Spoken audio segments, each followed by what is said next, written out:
Breaking news తెలంగాణలో మరో bus ప్రమాదం జరిగింది. లారీని ఢీకొట్టింది ఆర్టీసీ రాజధాని బస్సు. ప్రమాదంలో 2 చనిపోయారు, 5గురికి గాయాలయ్యాయి. వాళ్ళందరినీ కూడా ఆసుపత్రికి తరలించారు. హన్మకొండ నుంచి హైదరాబాద్ వెళ్తుండగా ఈ ప్రమాదం జరిగింది. జనగామ జిల్లాలోని నిడిగొండ వద్ద ఈ ఘటన జరిగింది. ప్రమాద దృశ్యాలు కలవర పెడుతున్నాయి, భయాందోళనకు గురి చేస్తున్నటువంటి పరిస్థితి ఉంది. రోడ్డు ప్రమాదం ఎక్కడ జరిగినా సరే ప్రతి ఇంటిని కూడా భయపెడుతోంది ప్రస్తుతం. కారణం, ఈ మధ్యకాలంలో 2 తెలుగు రాష్ట్రాల్లో చోటు చేసుకున్న పెను ప్రమాదాలు. ఏపీలోని కర్నూలు జిల్లాలో, తెలంగాణలో రంగారెడ్డి జిల్లాలో జరిగిన, చేవెళ్లలో జరిగిన ప్రమాదం ఇంకా కళ్ళ ముందు కనిపిస్తూ ఉంది. 40 మంది ప్రాణాలు తీశాయి. ఇంకా ఇవే కాకుండా నిత్యం ఏదో ఒక ప్రాంతంలో రోడ్డు ప్రమాదం జరుగుతోంది. రక్తసిక్తంగా మారుతోంది పరిస్థితి. జనగాం జిల్లాలో ఆదివారం తెల్లవారుజామున మరొక ఘోర ప్రమాదం జరిగింది. ప్రమాద దృశ్యాలు మీరు స్క్రీన్ మీద కూడా చూస్తూ ఉన్నారు. జనగాం జిల్లాలోని నిడిగొండ వద్ద ఆగి ఉన్న లారీని ఆర్టీసీ బస్సు ఢీకొట్టింది. ఈ ప్రమాదంలో 2 ప్రయాణికులు ప్రాణాలు కోల్పోయారు. మరో 5గురికి గాయాలు కావడంతో ఆసుపత్రికి తరలించి చికిత్స అందిస్తున్నారు. హన్మకొండ నుంచి హైదరాబాద్ వెళ్తుండగా ఈ ప్రమాదం జరిగినటువంటి పరిస్థితి.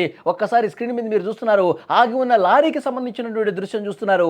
అలాగే వెనక నుంచి వచ్చి బలంగా ఢీకొట్టినటువంటి ఆర్టీసీ బస్సు, రాజధాని బస్సు, ఆ బస్సు ఏ విధంగా ముందు పార్ట్ మొత్తం కూడా తునాతునకలైపోయింది. అసలు గుర్తుపట్టడానికి వీలు లేకుండా ఎంత దారుణంగా మొత్తం కూడా ఛిద్రమైపోయిందో స్క్రీన్ మీద మీరు చూస్తూ ఉన్నారు. మొత్తం సీట్లు కావచ్చు, గ్లాసులు కావచ్చు, అద్దాలు కావచ్చు, డోర్ కావచ్చు, ముందు పార్ట్ మొత్తం కూడా అసలు నామరూపాలు లేకుండా చిందరబందరగా చిత్తుగా ఏ విధంగా అయిపోయిందో స్క్రీన్ మీద మీరు చూస్తున్నారంటే ప్రమాద తీవ్రత ఏ స్థాయిలో ఉందో కూడా చాలా స్పష్టంగా ఇక్కడ చూస్తుంటే మనకు అర్థమవుతుంది. ముందు పార్ట్ మొత్తం కూడా, అంటే ఆ బస్సు ఎంత వేగంగా వచ్చి, ఎంత బలంగా వచ్చి ఆ లారీని ఢీకొట్టిందన్నది కూడా చాలా క్లియర్గా మనకు అర్థమవుతుంది. ఆన్ ది స్పాట్ 2 చనిపోయారు, 5గురికి తీవ్రంగా గాయాలయ్యాయి. వాళ్ళందరినీ కూడా హుటాహుటిన ఆసుపత్రికి తీసుకెళ్లినటువంటి పరిస్థితి ఉంది. స్క్రీన్ మీద ప్రమాదం అనంతరం ఆ లారీ బస్సుకు సంబంధించిన దృశ్యాలు మీరు చూస్తున్నారు. హైవేలపై ఆగి ఉన్న వాహనాలతో ఈ మధ్యకాలంలో ప్రమాదాలు ఎక్కువగా జరుగుతున్నాయి. దీనికి ప్రధాన కారణం పొగమంచులో డ్రైవర్లు ఆగి ఉన్న వాహనాల్ని అసలు గుర్తించలేకపోతా ఉన్నారు. ఈ ప్రమాదాలు ఈ విధంగా ఎక్కువగా జరుగుతూ ఉన్నాయి. కొన్నిసార్లు ఒకసారి ఢీకొన్నప్పుడు అనేక మంది ప్రాణాలు కూడా కోల్పోయే పరిస్థితుంది. ఈ ప్రమాదంలో ఇప్పటి వరకు 2 చనిపోయినటువంటి సమాచారం ఉంది. తీవ్ర గాయాల పాలైన వాళ్ళు ఆసుపత్రుల్లో చికిత్స పొందుతున్నారు. కానీ కొన్ని సందర్భాల్లో ఇంత వేగంగా బలంగా వచ్చి పెను ప్రమాదాలు జరిగినప్పుడు పద్దుల సంఖ్యలో ప్రాణాలు కోల్పోయినటువంటి పరిస్థితి కూడా మనం చూసాం. కానీ ఇక్కడ కొంతలో కొంత మనకి ఉపశమనం కలిగించే వార్త ఏంటంటే 2 చనిపోయారంతే, 5గురు ఆసుపత్రిలో ఉన్నారు. కానీ చేవెళ్లలో జరిగిన ప్రమాదం ఎంతటి పెను విషాదాన్ని నింపింది, ఎన్ని కుటుంబాలను రోడ్డున పడేసింది, ఎన్ని కుటుంబాల్లో తీరని దుఃఖాన్ని మిగిల్చిందో మనం చూసాం.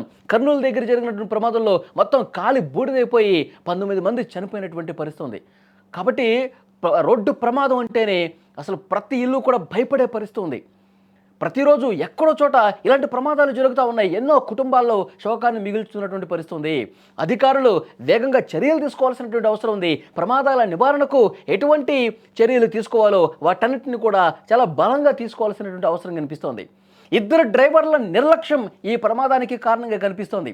ఒకటి, లారీ డ్రైవరు ఒక రోడ్డు మీద ఆపినప్పుడు ఇక్కడ వెహికల్ ఉందని చెప్పి ఒక ఇండికేటర్ ఆన్ చేయాల్సినటువంటి అవసరం ఉంది.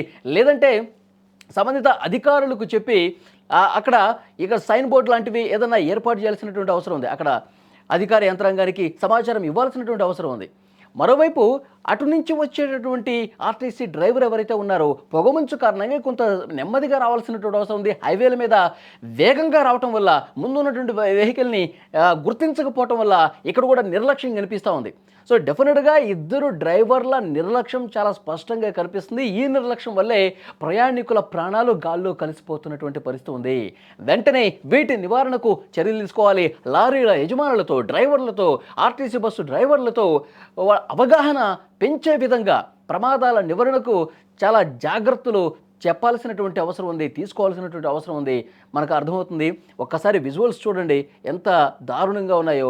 ఆర్టీసీ బస్సుకు సంబంధించి ముందు పార్ట్ మొత్తం కూడా ఏ విధంగా, ఏ పార్ట్కి ఆ పార్ట్, అద్దం కావచ్చు, విండోస్ కావచ్చు, గ్లాస్ కావచ్చు, ముందు పార్ట్ మొత్తం కూడా తునాతునకలైపోయినటువంటి పరిస్థితి ఉంది. ఆ దృశ్యం చూస్తుంటేనే ఒళ్ళు గగురు పొడుస్తోంది. ఒక చాలా భయం కల్పించే విధంగా ఈ ప్రమాదం జరిగినట్టుగా అర్థమవుతుంది. ఆసుపత్రుల్లో ఎవరైతే చికిత్స పొందుతున్నారో వాళ్ళు పరిస్థితి కూడా కొంత విషమంగా ఉన్నట్టుగా సమాచారం వస్తుంది. మెరుగైన చికిత్స అందించే విధంగా ప్రయత్నాలు జరుగుతూ ఉన్నాయి. కానీ ఇక్కడ బాధాకరమైనటువంటి విషయం ఏంటంటే ప్రతిరోజు ఏదో ఒక చోట ఈ విధంగా బస్సులు ప్రమాదానికి గురవుతున్నాయి. వీటి నివారణకు ఆగమేఘాల మీద త్వరితగతిన చర్యలు తీసుకోవాల్సినటువంటి అవసరం ఉంది.